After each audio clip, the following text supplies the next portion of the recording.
எங்கே போய்விடும் காலம் அது உன்னையும் வாழ வைக்கும். மேம் கிளாஸ்லாம் வந்ததுக்கப்புறம் நம்மளால முடியும். ஒரு கிளாஸுமே நல்லா இருக்கும், சுவாரஸ்யமாக இருக்கும். இதுதான் எதிர்பார்க்காம நமக்கு ட்விஸ்ட் வரும். சில டைம் வந்து நம்ம எதிர்பார்க்காத விஷயங்கள் எல்லாமே அதில் நல்லா இருக்கும். பேரண்டிங் என் பையனுக்கும் எனக்கும் முக்கால்வாசி ஒத்தே போகாது. நான் எல்லாருக்கூடயும் ஒத்து போயிடுவேன், என் பையனுக்கு ஒத்து போகாது. அந்த பேரண்டிங் கிளாஸும் எடுத்தாங்க. இப்போ என் பையனும் நானும் ஃப்ரெண்ட்லியாக இருக்கும். 5-6 மாதம் எனக்குலாம் ப்ளவுஸஸே ரொம்ப வராது, ஆர்டரே வராது. மேம் கிளாஸ்க்கு வந்ததுக்கப்புறம் தான். ஸோ இந்த மிஷினுக்கான இன்வெஸ்ட்மெண்ட் அப்படின்னா எவ்வளோ மேடம் நம்ம போடணும்? இப்போ இது வந்து நீடில் வந்து 12 நீடில்ஸ் வரும் மேம். Okay ma'am. 12 நீடில்ஸ்க்கு வந்து இது வந்து மொத்தம் எனக்கு வந்து 4 lakhs வந்துச்சு. ஒரு கஸ்டமர்ஸையும் நான் எப்படி வந்து மேனேஜ் பண்ணணும் அந்த விஷயத்தையும் டைம் மேனேஜ்மெண்ட்டில் சொல்லி கொடுத்தாங்க. நானே வந்து 9-10 மாதத்துக்கு மேலே ஆயிடுச்சு. சூப்பராக நான் ரன் பண்ணிகிட்ருக்கேன். நிறைய இடத்த ஃபேஸ் பண்ணுறேன். மேம் வணக்கம் மேம். வணக்கம் மேம்.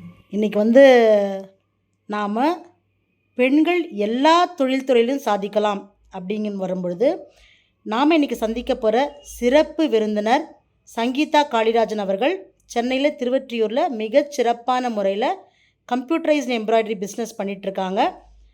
ஸோ மேடம் பேச நாம் கேட்க போகிறோம், தொழில் நுணுக்கங்களை கற்றுக்க போகிறோம். அது மட்டும் இல்லாமல் இன்னும் நிறைய விஷயங்கள் சொல்ல போகிறாங்க. அதில் முக்கியமான விஷயம், அவர்கள் என்னுடைய மார்க்கெட்டிங் மாணவி என்பது. ஸோ கவிதா பலராமன் பெருமையுடன் இன்றைக்கி நான் வந்து சங்கீதா அவர்களை உங்களுக்கு இன்ட்ரடியூஸ் பண்ணுறேன். வணக்கம், நான் வந்து சங்கீதா. சென்னையில் திருவொற்றியூர் டோல்கேட்டில்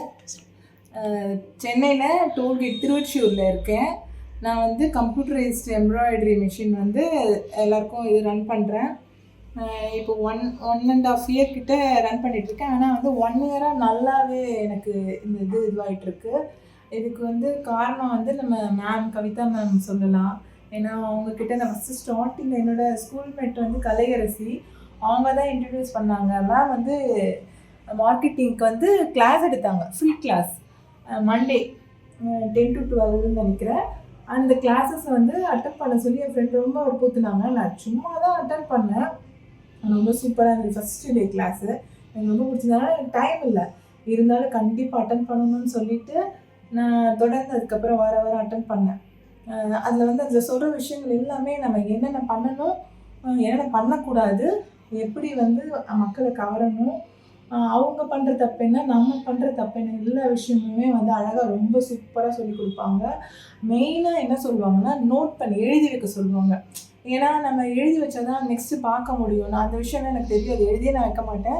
அவங்க சொல்ல தான் ஓகே இதெல்லாம் நம்ம தப்பு பண்ணுறோம், இது ரைட் பண்ணுறோம் அப்படின்ற விஷயங்கள் வந்து நல்லாவே புரிஞ்சுது. அதுக்கப்புறம் வந்து டைம் மேனேஜ்மெண்ட் கிளாஸ் அட்டன் பண்ணேன். நான் வந்து டைம் மேனேஜ்மெண்ட் காலையில் வந்து 4:35க்கு 30க்கு ஸ்டார்ட் பண்ணுவாங்க. ஆனால் அதுக்கு முன்னாடி எந்திரிச்சு ரெடியாகி கிளாஸ் அட்டன் பண்ணணும். அதுலேயுமே ட்விஸ்ட் இருப்பாங்க, ரொம்ப நல்லாயிருக்கும். 3 கிளாஸ் நான் அட்டன் பண்ணேன். அதில் நிறைய விஷயங்கள் நான் வந்து கற்றுக்கிட்டேன். மனுஷங்க வந்து எப்படி நம்மக்கிட்ட பழக. 3 பேட்ச் அட்டன் பண்ணீங்க? ஒரு பேட்ச் எத்தனை டே அட்டன் பண்ணீங்க? 21 days. எல்லா நாளும் அட்டன் பண்ணேன். நியூ இயருக்கும் அட்டன் பண்ணோம், தீபாவளிக்கு அட்டன் பண்ணோம், பொங்கலுக்கு அட்டன் பண்ணோம். ரொம்ப நல்லாயிருக்கும். ஒரு கிளாஸுமே நல்லாயிருக்கும், சுவாரஸ்யமாக இருக்கும். இதுதான் எதிர்பார்க்காம நமக்கு ட்விஸ்ட் வரும். சில டைம் வந்து நம்ம எதிர்பார்க்காத விஷயங்கள் எல்லாமே அதில் நல்லாயிருக்கும். ரொம்ப மகிழ்ச்சி. ஸோ அது உங்கள் பிஸ்னஸ்க்கு எப்படி அந்த 21 days சேலஞ்ச் எப்படி உதவுச்சு மேடம்? எனக்கு வந்து நான் எப்படி முதல்ல நான் ஃபஸ்ட்டு அந்த டைம் மேனேஜ்மெண்ட்டோட இது என்னென்னா, நான் எல்லாத்துலேயுமே லேட்டாக தான், எங்கே போனாலும் லேட்டாக தான் போவேன். எங்கள் வீட்டில் அம்மா வீட்டில் என்ன சொல்லுவாங்க, எப்போவுமே லேட்டாக தான் வருவாங்க. இந்த கிளாஸஸ் அட்டன் பண்ணதுக்கப்புறம் நான் சீக்கிரம் போயிடுவேன். அவங்களும் ஷாக் ஆவாங்க. சொன்ன டைமுக்கு ஏன்னா எனக்கு எப்போயுமே 1/2 மணி நேரம் முன்னாடியே சொல்லிவிடுவாங்க. 1 மணினா எனக்கு 12:30ன்னு சொல்லுவாங்க. அப்போ தான் நான் 1 மணிக்கு வருவேன்னு சொல்லிட்டு. ஆனால் இந்த இது அட்டன் பண்ணதுக்கப்புறம் எனக்கு நிறையா நோட் பண்ண ஆரம்பித்ததுக்கப்புறம் நான் சீக்கிரம் போயிட்டேன். அதுக்கப்புறம் இந்த கிளாஸ் இதுக்கு எப்படி எனக்கு யூஸ் ஆச்சுன்னா, அதில் வந்து டைம் மேனேஜ்மெண்ட்னா டைமை பற்றி மட்டும் இல்லை, என்னை பற்றி, என்னை சூழ்ந்தவங்களை பற்றி, இந்த பிஸ்னஸ் பற்றி, அந்த மாதிரி சின்ன நுணுக்கங்கள். மெயினாக என்னை பற்றி, ஏன்னா நான் சங்கீதாவை பற்றி எப்படி தெரிஞ்சுக்கணும், அப்போ நான் மற்றவங்களுக்கு எப்படி பழகணுன்ற விஷயங்கள் எல்லாமே கற்றுக் கொடுத்தனால எனக்கு இந்த பிஸ்னஸ் ஆல்ரெடி பிடிச்சிருந்தது. மேம் கிளாஸ் வரதுக்கு முன்னாடியே வச்சுருந்தேன், ஆனால் எனக்கு அவ்வளோ மூவிங்லாம் இல்லை. மேம் வந்து எனக்கு அந்த இதில் சொல்லிக் கொடுத்த விஷயங்கள் எல்லாமே வந்து மெயினாக அவங்ககிட்ட எனக்கு ரொம்ப பிடிச்சிருந்தா இந்த ஈகோன்னு ஒரு வேர்டு சொல்லி ஈகோ அப்படின்னு சொல்லுவாங்க, அது எனக்கு ரொம்ப பிடிக்கும். ஈகோ யூகோ அதை வந்து அதுலேருந்து தான் நான் மேம் எனக்கு ரொம்ப பிடிக்கும். அதே மாதிரி நம்ம டைமை சாப்பிட்றோம் அப்படின்ற மாதிரி சொல்லுவாங்க. அப்போ யோசிக்கும்போது கரெக்டு தான். நம்ம நார்மலாக ஃபோன் எடுத்தால் ஒரு 5 நிமிஷம் நினைப்போம், 1 ஹவர் அப்படி ரன் ஆகிடும். அதெல்லாம் இது பண்ணிவிட்டு இந்த பிஸ்னஸில் வந்து எனக்கு ஒரு கஸ்டமர்ஸையும் நான் எப்படி வந்து மேனேஜ் பண்ணணும் அந்த விஷயத்தையும் டைம் மேனேஜ்மெண்ட்டில் சொல்லி கொடுத்தாங்க. அதுக்கப்புறம் மேம் வந்து மார்க்கெட்டிங் வந்து தனியாக எந்த ஒரு கிளாஸ் எடுத்தாலும் இப்போ காய்கறியை பற்றி சொல்லிக் கொடுப்பாங்க, அதுக்கு ஒரு மார்க்கெட்டிங், ஊறுகாய் கிளாஸு, இந்த மாதிரி நிறைய கிளாஸஸ்னால் ஃபுல் அண்ட் ஃபுல் நிறைய வெரைட்டி கிளாஸஸ் தான் எடுத்தாங்க. பேரண்டிங் என் பையனுக்கும் எனக்கும் முக்கால்வாசி ஒத்தே போகாது. நான் எல்லாரு கூடயும் ஒத்து போயிடுவேன், என் பையனுக்கு ஒத்து போகாது. அந்த பேரண்டிங் கிளாஸும் எடுத்தாங்க. இப்போ என் பையனும் நானும் ஃப்ரெண்ட்லியாக இருக்கும். பிஸ்னஸ் வந்து ரொம்ப நல்லா இருக்குது. நான் ஆல்ரெடி அப்போது எழுத சொல்லியிருந்தாங்கன்னு சொன்னேன் இல்லையா, எழுதும்போது நான் எழுதினது என்னென்னா என்னோடய கடையில் வந்து 2 பேரை ஆள் போடணும் அப்படின்னு பிளான் பண்ணியிருந்தேன். பட் எனக்கு நடக்கும்ன்ற அந்த ஐடியா இல்லை. பட் இப்போது என் கடையில் ஒருத்தங்க வேலை பார்க்குறாங்க. இன்னும் 2 மாதத்தில் கண்டிப்பாக இன்னொருத்தரை பிளான் பண்ணிவிட்டேன், அவங்கள போட்டுருவேன். ஏன்னா எல்லாமே எழுதுறதுனால நடக்குது, நம்ம நினைக்கிறதுனால நடக்குது. அது வாங்க அப்படியே கடையும் பார்க்கலாம். பாருங்க கொஞ்சம் சொல்லுங்க. எழுதுனா அந்த விஷயம் நடக்கும். அதுவும் காலையில் எழுந்து பண்ணும் பொழுது ரொம்ப நல்லா நடக்கும். நம்ம டைமையும் அப்பயே ஃபிக்ஸ் பண்ணிப்போம். இன்னைக்கு இந்த வேலை பண்ண போகிறோம், இதை தான் முடிக்க போகிறோம், இவங்களுக்கு இந்த கஸ்டமர்ஸ்க்கு இது கொடுக்கணும் அப்படின்னு நம்ம பிளான் பண்ணும்போது அது இன்னும் சூப்பராக நடக்கும். கண்டிப்பாக எழுதுங்க. எழுதுறது தான் மேம் கவிதா மேம் சொல்லுவாங்க. மெயினாக அவங்களோட கான்செப்டை எழுதுறது தான். எழுதுங்கன்னு தான் சொல்லுவாங்க. எழுதாதவங்களே எழுத வைப்பாங்க. எங்கள் கிளாஸ்லேயும் நிறைய பேர் எழுதாதவங்கெல்லாம் எழுதி அவங்க நிறைய விஷயம் சாதிச்சிருக்காங்க. அப்போது அதனால் எனக்கு வந்து அந்த எழுதுறதுல ஈடுபாடு இருக்குது. இப்போ நிறையவே எழுதுகிறேன், நான் நிறைய விஷயம் எழுதுகிறேன். என்னை பொறுத்த வரைக்கும் நான் நிறைய சாதிச்சிட்ருக்கேன்னு தான் நினைக்கிறேன். ரொம்ப மகிழ்ச்சி. இந்த பிஸ்னஸ்னுடைய இன்வெஸ்ட்மெண்ட்டை பற்றி சொல்லுங்கள். இப்போ அந்த கம்ப்யூட்டர் எம்ப்ராய்டரி இன்வெஸ்ட்மெண்ட் பற்றி சொல்லுங்கள். எனக்கு வந்து வெளியில் மற்றவங்கள இது பண்ணுறதுக்கே பயப்படுவேன் நான். எப்படி நம்ம இதை நடத்த போகிறோம், இது பெரிய ஒரு விஷயமாச்சேன்னு ஃபீல் பண்ணேன். அப்புறம் மேம் கிளாஸ்லாம் வந்ததுக்கப்புறம் நம்மளால் முடியும், நம்ம ஒரு லேடி, மேம் வந்து மெயினாக லேடிஸ்க்கு தானே வந்து இது பண்ணுறாங்க, ஸோ வந்து நம்மளால் முடியும் அப்படின்ற ஒரு தன்னம்பிக்கையோடு செய்ய ஆரம்பிச்சிட்டேன். இப்போ நானே வந்து 9-10 மாதத்துக்கு மேலே ஆகிடுச்சு. சூப்பராக நான் ரன் பண்ணிகிட்ருக்கேன். நிறைய இடத்த ஃபேஸ் பண்ணுறேன். ரொம்ப ஹாப்பியாக இருக்குது. அதுவும் காணும் உங்களை அன்றைக்கி மேமை பார்த்துட்டு இல்லை, நானே சர்ப்ரைஸ் தான். நான் ஜஸ்ட்டு உங்களுக்கு கோயில் வந்தேன், திருவற்றியூர் கோயில், உங்களை வந்து சர்ப்ரைஸ் பண்ணிட்டேன். தேங்க்யூ. ஸோ இன்றைக்கி வந்து பார்த்தீங்கன்னா நான் என்ன யோசிச்சிருக்கேன்னா, ஒவ்வொரு சக்ஸஸ் ஆண்டர்ப்ரனர்ஸும் இன்டர்வியூ எடுக்கணும்னு மனசில் நினச்சி நானும் அதை வந்து உங்களை போலவே எழுதியிருக்கேன். அப்போ ஜனவரியிலே வந்து ஒரு வீடியோ ஷூட் பண்ண முடியுது. அதுவும் சக்ஸஸ்ஃபுல் ஆண்டர்ப்ரனர். மக்கள் நினைக்கிறாங்க ஃபுட்டு தான் கவிதா பண்ணுவாங்க, கவிதா கேபினா வரைக்கும் ஃபுட்டுன்னு கிடையாது. பேரண்டிங், டைம் மேனேஜிங், அப்புறம் வந்து வெஜ் கிளாஸு, ஊறுகாய் கிளாஸு, அப்புறம் சாப்பாட்டு ஐட்டம் இருந்தாலும் அது தவிர்த்து வேறு நிறைய விஷயங்கள். அவங்க வந்து ஒரு குவியல். ஆக்சுவலி என்னோட ஸ்ட்ரென்த் வந்து ஸ்கில்ஸ் ட்ரைனிங் தான், ஸ்கில்ஸ் அண்ட் மார்க்கெட்டிங் தான். மக்கள் அதை பயன்படுத்திக்கினாங்கன்னா பிஸ்னஸில் எங்கேயோ வந்துடலாம். உங்ககிட்ட வரும்போது எல்லா விஷயத்தையும் கற்றுக்கலாம். எனக்கு என்னென்னா அடுத்தடுத்து உங்கள்கிட்ட கிளாஸ் வரணும்னு ஆசை. ஆனால் எல்லாமே கற்றுக்கும் போது எனக்கு வந்து ரொம்ப ஒரு டைம் வந்து கொஞ்சம் அதிகமாக கற்றுக்கிறது பிரச்சனை இல்லை, அதை செய்ய முடியல, நம்ம குழப்பமாயிடுது. அதனால இல்லை நவ் யூஆர் ஃபோக்கஸ். நீங்கள் வந்து பார்த்தீங்கன்னா பிஸ்னஸ் கற்றுக்கிட்டீங்க, இனிமேல் நீங்கள் கிளாஸ் வரணுன்றது கிடையாது. தேவை ஏதாவது இருக்கும் பொழுது கற்றுக்கலாம். மற்றபடிக்கு மேடம் இப்போ நீங்கள் ஒரு பிஸ்னஸ் செட் பண்ணிட்டீங்க, அந்த பிஸ்னஸ்க்கு நாம் உங்களுக்கு வழிகாட்டியாச்சு. இப்போ 63 நாள் கிளாஸ் வந்திருக்கீங்கன்னா 63 டாபிக் கற்றுன்னு வந்திருக்கீங்க நீங்கள். ஆமாம் மேம், 63 டாப்பிக்கு. அதில் நிறைய விஷயங்கள் வந்து அந்த கதையாக சொல்கிறதா இருக்கட்டும், சில பாடல் மூலமாக வந்து அந்த பாட்டு கூட வந்து எங்கே போய்விடும் காலம் அது உன்னையும் வாழ வைக்கும், இதயத்தில் துணிவிருந்தால் அது என்னையும் வாழ வைக்கும், காலம் காலம் காலம் எங்கே போய்விடும் காலம்.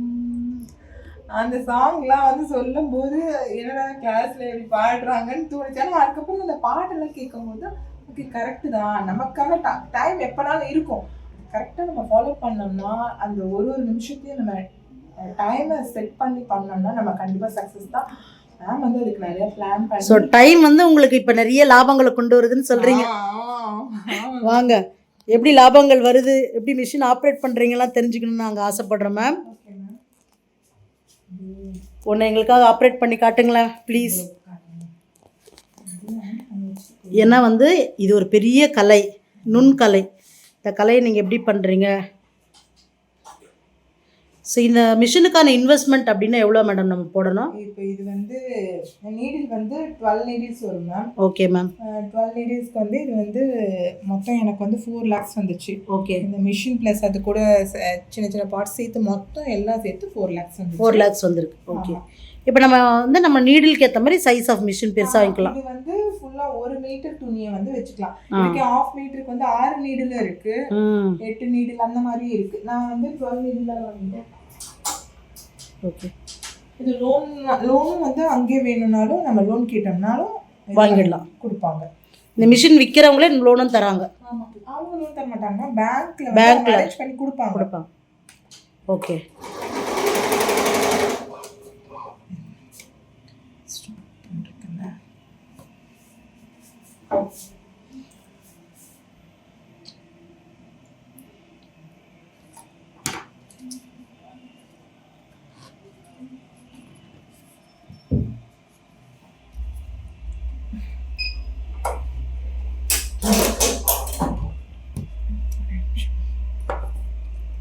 டைம் எடுத்துக்கணும். அது அருந்துச்சுன்னா போனேன்.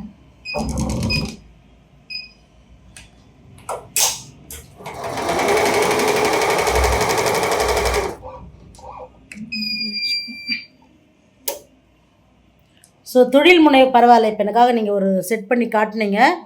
தொழில் முனைவர்களுக்கு நீங்கள் என்ன சொல்ல விரும்புகிறீங்க மேடம்? அல்லது பெண்களுக்கு பொதுவாக உங்கள் அனுபவத்துலேருந்து நீங்கள் என்ன சொல்ல விரும்புகிறீங்க?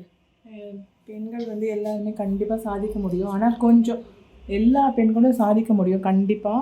ஆனால் நம்ம வந்து அது நம்ம ஒரு பயத்தாலேயோ இல்லை நம்மளை யாராவது கிண்டல் பண்ணுறாங்க அப்படின்னு நினைக்காம துணிச்சலாக தைரியமாக கொஞ்சம் டைம் எடுத்தாலும் பரவாயில்ல, நம்மளால் சாதிக்க முடியும். இப்போ நம்ம ஸ்டார்ட் பண்ணி ஒரு 5 மாதம் ஆகிடுச்சு, ஒன்றுமே பண்ண முடியல அப்படின்னு இருக்கக்கூடாது. ஏன்னா நானும் அப்படி தான் இருந்தேன். 5-6 மாதம் எனக்குலாம் ப்ளவுஸஸே ரொம்ப வராது, ஆர்டரே வராது. மேம் கிளாஸ்க்கு வந்ததுக்கப்புறம் தான் 1-2 ஆர்டர் வந்துச்சு, இப்போ நிறைய வருது. அதனால் நம்ம இந்த வேலையை செய்ய முடியாது, நமக்கு வரவே இல்லை அப்படின்னு மட்டும் நினச்சி அதை விட்டுறக்கூடாது. அது கண்டிப்பாக வரும். நமக்கு கண்டிப்பாக நம்ம முயற்சி பண்ணிக்கிட்டே இருக்கணும். அந்த வேலையை பண்ணிக்கிட்டே இருக்கும்போது நம்ம சாதிக்க முடியும். ஒரு நாளைக்கு 21 மணி நேரம் அந்த வேலையை நம்ம தொடர்ந்து செய்யும்போது அது வந்து கண்டிப்பாக நமக்கு ரொம்ப ஈஸியான வேலையாகும். ஆனால் 21 மணி நேரம் கண்டிப்பாக நம்மளால் செய்ய முடியாது. அட்லீஸ்ட் ஒரு 5 மணி நேரம் அந்த வேலைக்காக நம்ம ஏதோ ஒரு வேலை எடுத்துட்டோம்னா அந்த வேலைக்காக 5 மணி நேரம் ஒதுக்கும் போது கண்டிப்பாக நம்ம வந்து சாதிக்கலாம் அப்படின்றது மேம் மூலியமாக கற்றுக்கிட்டேன். ஏன்னா நீங்கள் சொல்லுங்கள். எழுதுவேன் நான், இப்போது எழுதுறேன். நான் என்ன நினைக்கிறேனோ, ஏன்னா லாஸ்ட் இயர் நான் 2 பேரை வேலைக்கு வைக்கணும், நிறைய சம்பாதிக்கணும்னு நினச்சேன். இப்போ உண்மையாகவே 2 பேர் ஆள் வராங்க, சம்பாதிக்கிறதுக்கும் ஓரளவு வந்தது. நான் ஹெல்ப் பண்ணணுன்னு தான் நினைக்கிறேன். பட் இருந்தாலும் அதை நான் நினச்சதை நான் எழுதினேன் இல்லையா, அந்த எழுதுங்க, அது மாதிரி நினைங்க, பொறுமையாக நம்ம கிடைக்கலையே நினைக்காம கண்டிப்பாக கிடைக்கும் அப்படின்னு சொல்லிட்டு அந்த விஷயத்தை அப்படியே தவிர்க்காமல், யாரும் கிண்டல் பண்ணுறாங்க இப்படி ஆகுதுன்னு நினைக்காம தொடர்ந்து அதை வந்து செய்யுங்க. கண்டிப்பாக சாதிப்பீங்க, முடியும். ரொம்ப சந்தோஷம் மேம். ஸோ வெற்றி பெண்மணியை சந்தித்ததில் எனக்கும் சந்தோஷம்.